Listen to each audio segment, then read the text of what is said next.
bom dia a todos, os irmãos e amigos que aqui estão. É meu desejo, na manhã deste dia, partilhar convosco algo que me tem preocupado bastante ao longo dos últimos anos, e vejo a situação cada vez pior. Eu preparei esta mensagem já há alguns anos, há 7 anos, e quando fui voltar a pegar neste assunto, vi que algumas das minhas, entre aspas, profecias e receios se têm cumprido de uma forma assustadora. Coisas que eu pensava serem impossíveis de acontecer no futuro próximo têm acontecido. E vocês já vos irei falar do tema que vos quero falar, mas antes de abrirmos a palavra de Deus, eu gostava de vos contar uma história fictícia e gostava que me acompanhassem nesta história. Imaginem que os Estados Unidos decidiam declarar guerra a Portugal. Uma das primeiras coisas que o governo dos Estados Unidos faria seria retirar o seu embaixador deste país, que é algo que se faz. Declara-se guerra, retira o seu embaixador do país. Mas imaginem também que Portugal, como um país pacífico, de brandos costumes e desejoso de que os Estados Unidos repensassem a sua decisão de declarar guerra a Portugal, não faziam uma contra-declaração de guerra, ou seja, decidiam não retaliar. E decidiam, entre outras coisas, manter o seu embaixador nos Estados Unidos, dando-lhe apenas instruções de como agir num cenário muito pouco simpático. Não é de esperar que o embaixador de Portugal nos Estados Unidos tivesse ali uma situação agradável, fácil.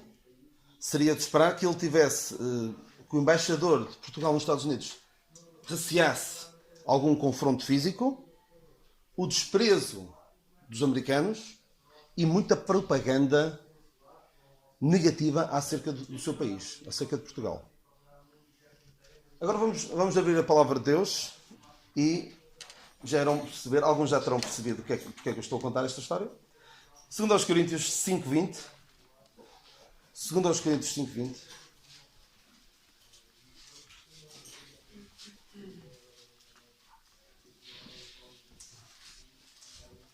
Diz a Bíblia, a palavra de Deus, em 2 Coríntios 5:20.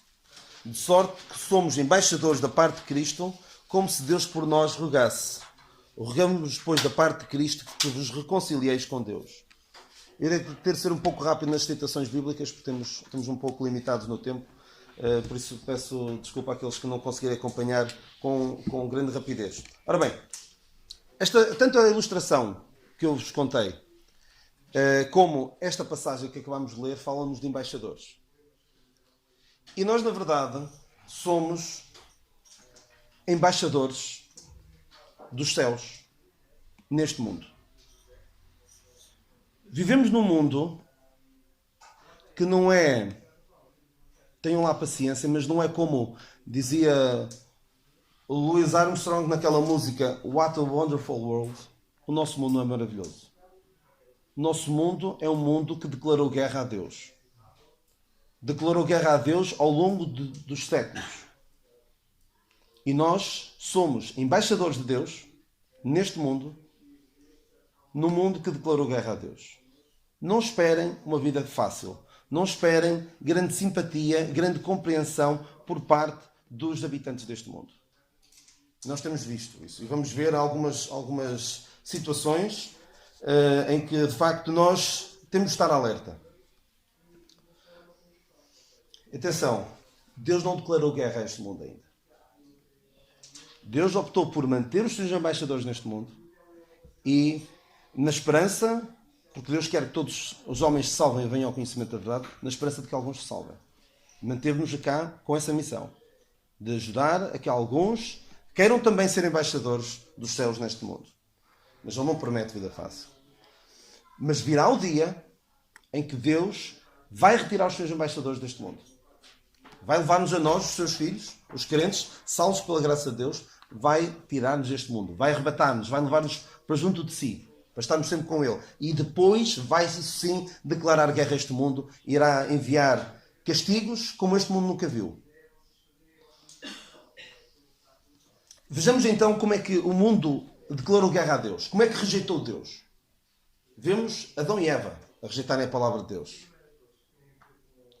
A descendência de Adão rejeitou servir a Deus, tendo sido totalmente destruída, com exceção de Noé e da sua família. A descendência de Noé rejeitou Deus também.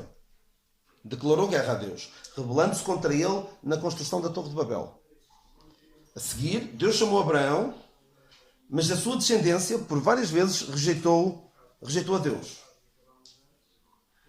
Todo o Velho Testamento retrata como este povo contumaz e rebelde, que não queria sujeitar a Deus.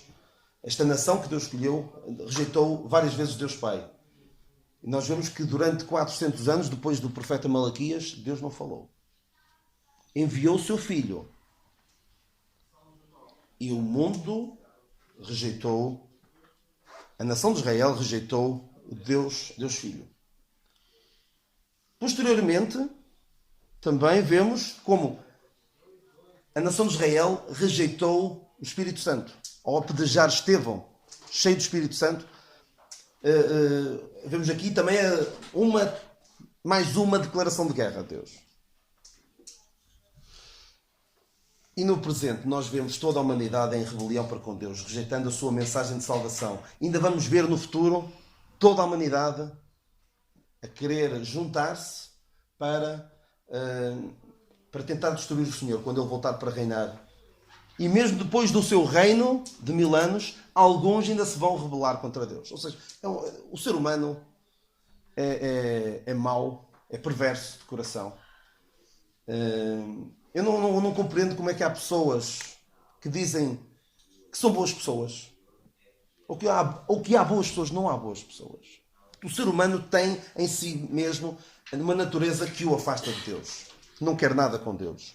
Como diz o salmista, diz honesto no seu coração, não Deus. Ou não há Deus. É este o lema da esmagadora maioria das pessoas neste mundo. Então gostaria hoje de vos falar sobre as razões, várias razões, pelas quais este mundo não é para crentes. Este mundo não é para nós. Não esperem e não desejem sentirem-se bem neste mundo. Isto é uma grande verdade, só que por vezes nós, no nosso dia-a-dia, nos nossos afazeres, acabamos, e falo por mim, acabamos por nos sentir demasiado à vontade com este mundo. Não nos esqueçamos, este mundo crucificou o Senhor Jesus Cristo. Este mundo rejeita sistematicamente a Deus. Mas nós podemos acabar por, apesar de estarmos em território inimigo, pode acontecer connosco o que aconteceu com Ló. Estava numa terra inimiga, estava em Sodoma, numa terra inimiga, numa terra que não queria nada com Deus, e ele, apesar de afligir todos os dias da sua alma, nós vemos quando aqueles 2 anjos chegaram a Sodoma, ele estava sentado à porta da cidade. O que quer dizer que ele já não era ali, já teria alguma importância ali naquela cidade. Ai de nós se isso acontece. Ai de nós se nós não temos consciência, todos os dias, a todo momento, de que somos, como Pedro diz, peregrinos e forasteiros. Porque se nós que somos embaixadores dos céus neste mundo, criarmos muitas raízes aqui, algo está mal connosco. O Senhor Jesus Cristo diz, em João 16:33, eu vou apenas citar, tenho-vos dito isto para que em mim tenhais paz. No mundo tereis aflições, mas tendo bom ânimo, eu venci o mundo. Não esperem vida fácil. E alguns, infelizmente, anunciam vida fácil para o crente. Para aquele que confia em Deus, não há promessa de vida fácil. Há promessa de vida difícil. Mas vale a pena. Diz o Senhor também em João 15:18, se o mundo vos aborrece, sabei primeiro do que a vós me aborreceu a mim. 1 de Pedro 4:12, diz o apóstolo, amados, não estranheis a ardente prova que vem sobre vós para vos tentar como se coisa estranha acontecesse. É natural. Estranho é se vocês não sentirem se não sentirem a ardente prova. Ai de nós acontecer, como alguém contava esta história, e penso que é verídica, de uma pessoa que se dizia crente, que foi trabalhar para um sítio que não era nada fácil para um crente estar lá. Um sítio onde as pessoas eram perversas, blasfemas, maus costumes. Ele foi para lá trabalhar. E houve um crente que lhe disse: cuidado de ver lá onde é que tu vais meter. Esse sítio é péssimo para ti enquanto crente. Ele disse: está descansado, eu aguento-me. Eu sou forte, eu aguento-me. Foi, e passados 6 meses voltou. E este crente, preocupado com o estado da alma daquela pessoa, para lá foi trabalhar, perguntou-lhe como é que a coisa tinha corrido. Devem ter feito a vida negra, não? Ele disse: não tive problemas nenhuns. Eles nem sequer chegaram a saber que eu sou crente. Ai de nós se passamos uma vida inteira e ninguém sabe que nós somos crentes. Se passamos uma vida inteira e ninguém sabe que nós somos crentes, é porque se calhar não somos. Se calhar andamos a enganar-nos a nós mesmos. Diz o apóstolo João também, em 1 João 3,13: meus irmãos, não vos maravilheis se o mundo vos aborrece. Este mundo está inimizado para com Deus. O diabo é o príncipe deste mundo. Ele governa tudo e quer fazer, já que ele sabe que não nos pode tirar a salvação, ele vai fazer tudo para transformar a nossa vida num inferno, por assim dizer. E ele começou por fazer isso logo no tempo do apóstolo Paulo. O imperador Nero moveu uma perseguição tremenda aos cristãos. Nós não temos grandes relatos das atrocidades que ele fazia na palavra de Deus, mas a história está bem documentada quanto a isso. Nós sabemos que os crentes eram lançados às feras no Coliseu de Roma. O imperador mandava fazer tochas humanas com os crentes, queimando-os e iluminando as ruas. Conta-se também que mandou incendiar Roma para culpar os crentes. E sabemos também que o apóstolo Paulo foi executado às mãos deste imperador ímpio. Mas sabem, não é por acaso que Paulo é nome de gente e Nero é nome de cão. Normalmente dá-se esses nomes. Mas sabem, é interessante que apesar de toda esta perseguição, esta adversidade, a igreja prosperou. A igreja cresceu. E alguns irmãos mais velhos sabem que no tempo em que havia aqui em Portugal perseguição aos crentes, a igreja prosperava. As pessoas juntavam-se, tinham sede da palavra de Deus. E porquê? Porque à semelhança do que aconteceu com a nação de Israel, quando estava no Egito, lemos em Êxodo 1:12, quanto mais afligiam o povo, tanto mais se multiplicava e tanto mais crescia. Isto acontece. Quando há perseguição, sabe o que é que acontece? Não há ninguém que se junte a um grupo de crentes que são perseguidos sem ser verdadeiramente crente. Ou seja, há ali um crivo muito apertado. Quem é que estaria interessado em juntar-se aos crentes do tempo de Paulo se não fosse o verdadeiro crente? Quem estaria interessado em juntar-se aos crentes no tempo em que aqui em Portugal eram perseguidos se não fosse o verdadeiro crente? Hoje em dia é mais fácil identificar-se com os cristãos, com os crentes. Porque não há perseguição. As pessoas até por vezes sentem-se bem, é um ambiente agradável, mas naquele tempo era difícil. E não havia aderentes, havia só crentes ali. Nas catacumbas de Roma, onde eles tinham de se esconder quando eram perseguidos, não havia ali pessoas: eu vou aí ter convosco, eu também quero estar convosco. Se não fosse verdadeiramente crente, ninguém se juntava a eles. Mas sabem, séculos mais tarde, o imperador Constantino legalizou o cristianismo. E pouco tempo depois passou mesmo a ser a religião oficial do Império Romano. Ele tentou unir o Império Romano debaixo de uma religião. que era um império que ia desde o norte da Europa até ao norte da África e até ao Médio Oriente, e ele sentiu a necessidade de unir todo aquele império debaixo de uma religião. E o que ele teve de fazer foi fazer cedências, pegar nos deuses pagãos e dar-lhes outros nomes, nomes dos santos, que nós hoje conhecemos. Infelizmente, estamos a ver, há ali um grande paralelismo entre as características dos deuses romanos e gregos e as características dos santos que são venerados pelo mundo católico. Porque o imperador Constantino fez, em vez de cristianizar o paganismo, paganizou o cristianismo. E nós conhecemos-lo hoje, infelizmente. As facilidades criadas não levaram à prosperidade do verdadeiro cristianismo, pois desta maneira muitos aderiam ao cristianismo apenas por interesses e não por uma verdadeira conversão. Por isso nós podemos dizer que Constantino foi muito mais prejudicial para o cristianismo do que o próprio imperador Nero. E será que hoje em dia o facto de termos uma vida quieta, fácil, sem grandes adversidades, será que isso é benéfico para nós? Eu ouço falar dos crentes de há 50 anos que não tinham carro e corriam quilómetros para ir aos cultos. Hoje em dia, qualquer motivo é válido para não estarmos com os crentes, para não nos reunirmos. E até só reunirmos não é a única coisa que nós podemos fazer para servir ao Senhor, mas é quase diria o mínimo dos mínimos. Hoje em dia já não temos tanta perseguição,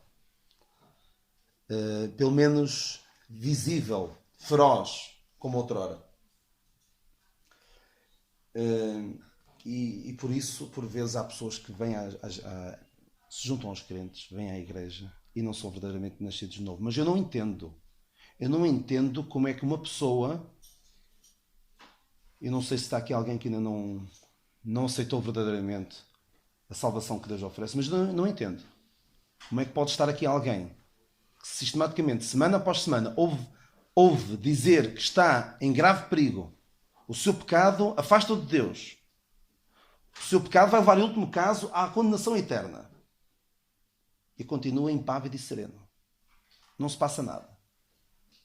É incrível. Eu costumo dizer que se há descrentes que sistematicamente se reúnem, ouvem a palavra de Deus, ouvem mensagens, se reúnem numa igreja e não tomam nenhuma decisão, das duas uma. Ou o Evangelho da graça de Deus não é verdadeiramente pregado ali, ou então gostam de serem chincalhados. Porque o Evangelho da graça de Deus fere o orgulho do homem. Não pode deixar o homem sossegado, indiferente. Por isso eu espero que não haja aqui nenhum aderente, sejam todos crentes. Porque é a decisão mais importante que podem tomar nas vossas vidas.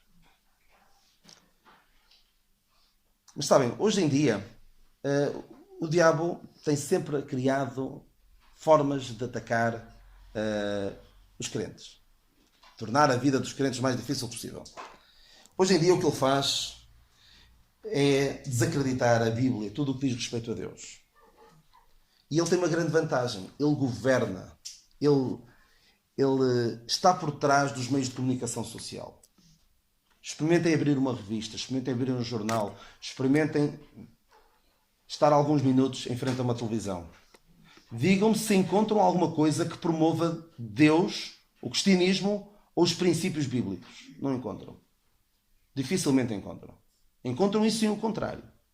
Eu fico preocupado como é que há pessoas que conseguem passar horas e horas a ver programas de televisão que só promovem estilos de vida que a Bíblia declara abertamente como pecaminosos.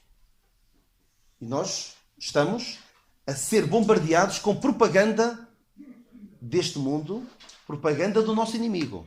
E estamos, passa a expressão, a papar tudo. Nós e os nossos filhos. Cuidado, eu fico preocupado quando começo a ver pessoas crentes, ou que se reúnem com os crentes, a terem um discurso, uma maneira de ver do mundo que não é bíblica. Fico preocupado. Isto está a acontecer cada vez mais. O diabo usa a falsamente chamada ciência para desacreditar a Bíblia. Alguns gostam de dizer que a ciência moderna leva a que o homem inteligente seja ateu. Não há possibilidade de uma pessoa ser inteligente e crer em Deus. Não vem na televisão, dificilmente vem na televisão, isso não aparece na televisão mainstream, nos meios de comunicação, a maioria deles, a não ser que sejam cristãos, a defender o criacionismo, a defender a palavra de Deus. Não, é tudo a atacar. Dificilmente vem um cientista que seja, e eles existem, mas dificilmente vem na televisão um cientista criacionista. Algumas pessoas ficam estupefactas pelo facto de nos Estados Unidos haver escolas que ensinam o criacionismo. Penso, como é que é possível? É a evolução. Como é que pode... Algumas pessoas ficam indignadas por haver alguém que se atreva a questionar a evolução. Mas nós sabemos, pela palavra de Deus, e até a própria ciência o confirma, não precisamos da ciência para confirmar, mas a ciência não desdiz a palavra de Deus, nós percebemos que Deus fala a verdade. E o cientista, o que é que faz? Os cientistas ateus, o que é que fazem? Não querendo aceitar a verdade, vão querer na mentira. E às vezes são mentiras do mais ridículo que se pode imaginar. Também há uns anos, agora já não sobre a ciência, mas sobre a literatura, o escritor Dan Brown vendeu milhões de livros sobre o Código da Vinci, em que retratava Jesus como alguém que não acreditava ser Deus, como tendo casado com Maria Madalena e uma série de outros disparates. E o que aconteceu? As pessoas que rejeitam a palavra de Deus, nunca leram a palavra de Deus, leem aquilo e dizem, isto é que é. Finalmente alguém vem dizer aquilo que eu sempre disse. A Bíblia foi um esquema que o Constantino fez. Ele é que decidiu os livros que iam ser postos na Bíblia, deixou outros de fora. As pessoas querem à força toda não crer em Deus. E aparece o que quer que seja, eles vão logo direitinhas atrás. Isto de certa forma cumpre-se aquilo que se irá cumprir na grande tribulação. Não receberam o amor da verdade para se salvarem e por isso Deus lhes enviará a operação do erro. Não querem crer na verdade. Então, vem a mentira e vocês vão aceitá-la. É que sabem, o descrente... Não, o crente, costumo dizer, citando um irmão nosso, o crente tem duas esperanças. As duas são boas. Se bem que eu prefiro uma. O crente tem duas esperanças. Partir e estar com Cristo, o que Paulo diz que é muito melhor, ou o arrebatamento. Nós temos duas esperanças. Venha o que vier, quer nós partamos e estejamos com Cristo, quer o Senhor venha, igualmente bom. O descrente só tem uma esperança. É que a Bíblia esteja errada. Porque se a Bíblia estiver certa, ele está condenado. Então, aposta tudo, todas as suas forças em que Deus não exista, em que a Bíblia seja desacreditada. Eu tenho tanto que gostava de falar, mas hoje em dia o diabo também tem conseguido deturpar o conceito de pecado. O pecado já não existe. Recentemente foi feita uma tradução da Bíblia em que a palavra pecado não aparece. Como é que é possível? É que se não há pecado, isto é gravíssimo, se não há pecado, que necessidade é que há de um Salvador? E se não há pecado, não há condenação, não há nada. As pessoas precisam salvar de quê? Jesus veio ao mundo fazer o quê? Para nos ensinar um caminho melhor, para nós tentarmos seguir o seu exemplo? Não, ele veio ao mundo salvar os pecadores, dos quais eu sou o principal. E quem não... Vivendo numa sociedade onde o pecado não existe, o pecado não é declarado abertamente, eu não preciso de Salvador. Eu já tenho dito isto tantas vezes, mas por amor de alguém que não tenha ouvido, ai daquele que não se considera o principal dos pecadores. Paulo dizia, eu sou o principal dos pecadores. Eu também digo, eu sou o principal dos pecadores. Porque o mal do ser humano hoje é dizer, eu não sou assim tão mal quanto isso, comparam-se com os outros. Não. Em vez de te olhares ao espelho, olha-te à luz da palavra de Deus. E aí verás que não és tão bom quanto tu pensas ser. Mas o pecado já não existe. Nós vemos que a moral, os princípios morais que nós defendemos à luz da palavra de Deus, estão a ser desarraigados. Nós vemos, lembro-me, essa lei já passou há 10 anos. Mas lembro-me de um dirigente político do Bloco de Esquerda de chamar a lei que existia sobre o aborto, era uma lei medieval. Ou seja, éramos retrógrados. E atenção, a lei do aborto previa, até há 10 anos, previa o aborto em caso de violação, má formação do feto ou... Violação, má formação do feto, e agora estou-me a esquecer da outra. Risco para a mãe, exatamente, obrigado, risco para a mãe. Lá está, a lei já passou há tanto tempo que agora queres? Força. Não, e não há aqui, não precisas ter a consciência pesada. Posto fim, posto termo à vida de alguém. Era uma lei medieval, imagina. Há uma personagem, eu tenho de vos falar, irmãos. Há uma personagem, não deem ouvidos a essa pessoa. E ele está praticamente todas as manhãs na televisão. E eu vou dizer-vos porquê. É gravíssimo, porque estas pessoas formam a cultura, são os opinion makers. Um psicólogo, de nome Quintino Aires, cuidado, é um ministro de Satanás, com todas as letras. Ele também não será simpático para comigo. Mas eu prefiro estar bem com Deus do que bem com o mundo. Porque nós somos embaixadores de Deus neste mundo. Não estejam preocupados, não tenham medo de ser quadrados, de ser retrógrados. Mas então o que é que ele dizia? Acerca de uma pessoa que entrou para um reality show e que dizia que o seu segredo, não sei se era o seu segredo, mas disse que era virgem. Tinha 27 anos. E ele disse com todas as letras que isto é um problema de saúde pública e que deve ser tratado. Ora bem, eu casei aos 27 anos. Então também, por esta hora de ideias, sou um problema de saúde pública, mas ótimo. Graças a Deus. Também disse, isto agora fico preocupado por mim, em relação à homofobia, que agora está muito em voga. A comunidade homossexual passou de estar no armário para estar fora do armário e a querer pôr-nos a nós dentro do armário. Não tenham medo em sair do armário. Em declarar o que diz a palavra de Deus. E o que a palavra de Deus diz não é que o homossexual vai para o inferno. A Bíblia não diz que Deus odeia os homossexuais. Não, Deus ama. E tal como qualquer pecador, Deus quer salvar. O nosso objetivo em relação ao homossexual não é torná-lo heterossexual. É que ele se salve, que ele compreenda a verdade do plano da salvação e se reconcilie com Deus. Mas o que é que ele dizia? Isto para quem é professor, isto foi há 2 anos. Eu não sei o que é que ele tem andado a dizer, que deixei de o ouvir, mas às vezes ouvia este indivíduo. Ele dizia, sempre que um professor, falando de um casal, desenha um homem e uma mulher, ou um símbolo masculino e feminino, está a discriminar a homossexualidade e deve ser denunciado. Cuidado. Isto, se alguém se lembra de dar ouvidos a esta personagem, que forma opinião, por favor, não deem ouvidos a estas pessoas. Não deem tempo de antena a estas pessoas. Isto é perigosíssimo. Eles estão a tornar a nossa vida cada vez pior. Há cerca de um ano, eu contei-vos isso em novembro, tive uma formação sobre discriminação sexual.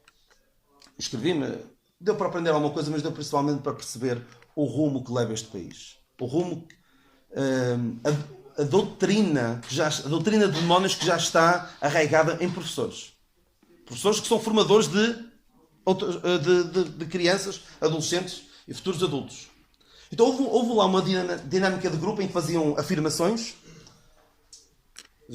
e nós, dependendo se estávamos de acordo ou não, íamos para um sítio da sala ou para outro sítio da sala. Então, perante esta pergunta, teria dificuldade em aceitar a homossexualidade de um filho? Eu fui imediatamente para um dos lados. E depois houve alguém que se aproximou de mim, que veio também, e eu disse, obrigado. Mas assim, não precisamos de sentir a aprovação dos outros. Eu disse aquilo também para quebrar um bocado o gelo. Foi uma situação difícil. Porque não estamos a falar já nem estamos a falar de dizer que a homossexualidade é normal. Estamos a dizer aceitar um filho como homossexual. Eu teria dificuldades. Mas o mundo está a tornar cada vez mais fácil a aceitação do erro, da perversão, em toda a linha. Parecemos, como dizia a nossa irmã Wanda na sexta-feira, parecemos anormais. Parecemos uns extraterrestres aqui neste mundo. Parece que caímos aqui e pensa, o que é que está aqui a passar? Mas sabem uma coisa? Nós somos mesmo extraterrestres. Nós não somos deste mundo, nem vamos ficar neste mundo.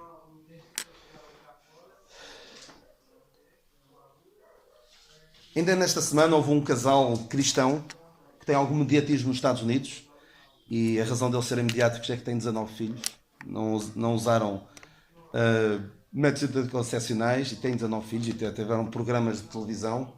Então eles disseram, esta semana, oramos para que os nossos filhos tenham prazer em ser rapazes e que as nossas filhas tenham prazer em ser raparigas. Porque há agora uma questão de género, envolve as casas de banho em que cada um vai onde quer, é uma confusão.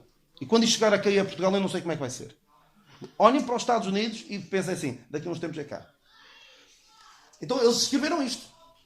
Queiram-nos logo em cima. Homofóbicos, intolerantes. É este mundo em que nós estamos. A comunidade LGBT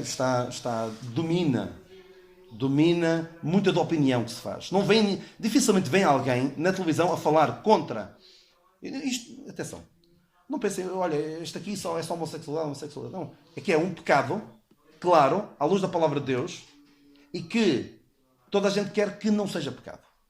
E quando chega um pecado e diz, não é pecado, isto diz que é pecado, estás a discriminar, estás a ser homofóbico, estamos numa situação muito complicada. Mas isto é um pecado e que devemos chamar a atenção para isso. O que nós temos... havia há uns anos, isto é uma brincadeira que eu costumo dizer, que é... Havia há uns anos um iogurte que tinha L-Casei immunitas, umas bactérias. O que nós temos aqui é LGBT immunitas. É à luz da palavra de Deus que nós podemos reprovar os comportamentos perversos que este mundo leva a cabo. E temos de doutrinar os nossos filhos. Aqueles sobre quem nós temos alguma influência. Porque se não formos nós, alguém vai fazê-lo. Cuidado. Nós temos também a dificuldade, porque o evangelho que nós pregamos é politicamente incorreto. Fala de pecado, de condenação, inferno. O que as pessoas querem é que lhes digam que estão bem. Querem que lhes digam, afaguem o ego. Mas o evangelho da palavra de Deus é aquilo que eu costumo chamar um murro no estômago. Tu não prestas. Tu não vales nada. Tu não és nada boa pessoa. Esquece isso. Entrega-te nas mãos de um Deus justo, mas também justificador daqueles que creem no Senhor Jesus Cristo. Enquanto tu andares a tentar ser justo aos teus próprios olhos, a tentar justificar as tuas ações, a tentar achar que és melhor do que os outros, não vais a lado nenhum. E vemos hoje em dia tanta gente que se diz religiosa, mas depois a religião que tem, costumo dizer que há milhares de milhões de religiões, porque cada um tem a sua. Alguns dizem, eu sou católico, mas gosto do yoga, gosto do reiki, gosto dos chakras, gosto de uma série de coisas. Pois é uma fé self-service. Eu escolho o que me apetece. Cuidado com isso. Aquilo que nós pregamos é de facto impopular. Há algumas crenças, como a fé Bahá'í, que é todas as religiões são boas, é tudo bom. O que interessa é falar de Deus. Eles dizem, entre outras coisas, que Deus tem falado às pessoas de acordo com a época em que vivem, de acordo com as suas necessidades, de acordo com a sua cultura. Então o que algumas pessoas nos podem dizer é: o quê? Tu acreditas nesse livro que foi escrito há 4.000 anos por pastores, por pessoas ignorantes, que alguns nem sabiam, quase nem sabiam escrever? Mas nós queremos neste livro porque a palavra de Deus é imutável e é a única forma de nós encararmos este mundo e percebermos o que está a passar. Se formos atrás de outras filosofias, ficamos completamente confusos. Estou a tentar terminar. Nós estamos em território adverso e está a chegar, eu na altura em que escrevi isto, há 7 anos, poderá chegar o tempo, mas não, já chegou, em que nós vamos ter sérias dificuldades até na educação dos nossos filhos. Em exercer a disciplina sobre os nossos filhos. Podemos ser acusados de maus tratos. Podemos chegar a ser proibidos de manifestações religiosas. Agora, por causa do extremismo islâmico, querem abafar tanto as manifestações islâmicas como qualquer outra. Nós vemos-nos condicionados na exposição da palavra de Deus, em público. Nos Estados Unidos, muitos pregadores de rua vão para a rua pregar e são presos. Estão a perturbar a paz. E o que é que devemos fazer nestes casos? Fazer o que a palavra de Deus diz. Mais importa obedecer a Deus do que aos homens. E se chegar o dia em que nós formos proibidos, por exemplo, de orar, lembramos do caso de Daniel. Daniel, quando ouviu dizer que não podia orar a ninguém a não ser ao rei, o que é que ele fez? Daniel, pois, quando soube que a escritura estava assinada, entrou em sua casa e 3 vezes ao dia se punha de joelhos e orava e dava graças diante do seu Deus, como também antes costumava fazer. Não tínhamos medo das consequências. O que é que nos podem fazer? Matar-nos? Ora, partimos e estamos com Cristo. Não há nada que nos possam fazer de verdadeiro, que nos toque naquilo que realmente nos importa. Poderíamos dizer: o mundo está mau, mas na embaixada estamos seguros, na embaixada, na igreja. Irmãos, infelizmente, nem aí estamos seguros. Porque a igreja, em grande medida, deixou de ser um bastião da verdade e dos princípios morais. Nós vemos que, como o Evangelho da graça de Deus, em muitas igrejas é adulterado. Não se fala de pecado, não se fala de inferno, não se fala de condenação. Não se vive de acordo com os princípios bíblicos da palavra de Deus. Nós vemos o recasamento, a fornicação, a homossexualidade a entrar em algumas igrejas. Recentemente tive uma situação muito grave por causa do pecado da fornicação.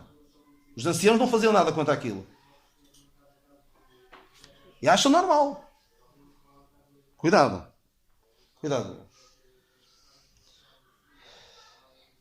Agora, para terminar, eu queria que pensássemos no seguinte: não estamos seguros neste mundo. Não podemos esperar boa aceitação, sentir-nos bem neste mundo. Então, será que vale a pena nós investirmos neste mundo? Faz sentido nós, como embaixadores, investirmos no país que nos é adverso? Ganharmos ali raízes? Não, a nossa cidade está nos céus. A nossa cidadania está nos céus, como diz o apóstolo aos Filipenses. É lá a nossa morada final.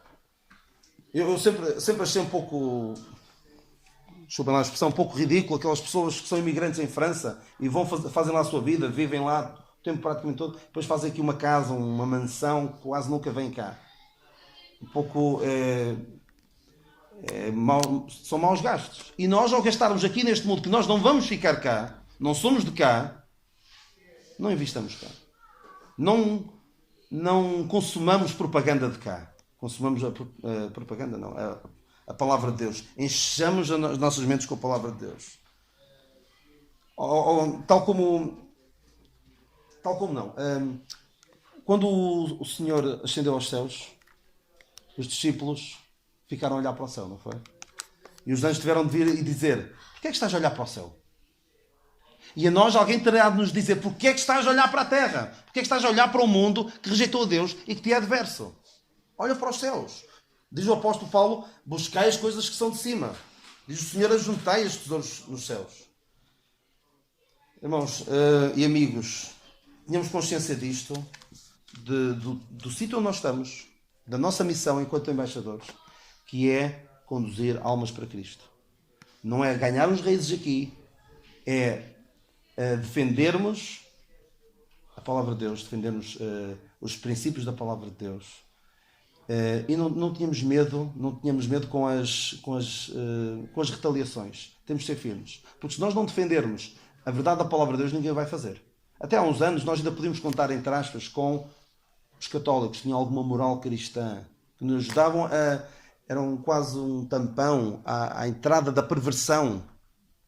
Agora não podemos contar com eles. Eles têm um líder que é o máximo para muitos, mas não nos está a ajudar, portanto não contemos muito com eles. Contemos com a ajuda do nosso Deus, que nos dá instruções na palavra de Deus para sabermos como nos devemos conduzir. Tínhamos então noção de que estamos num terreno adverso e devemos ser prudentes para nos conduzirmos como embaixadores fiéis, embaixadores que não envergonham o seu país, que não envergonham o nosso Salvador. Deus nos abençoe.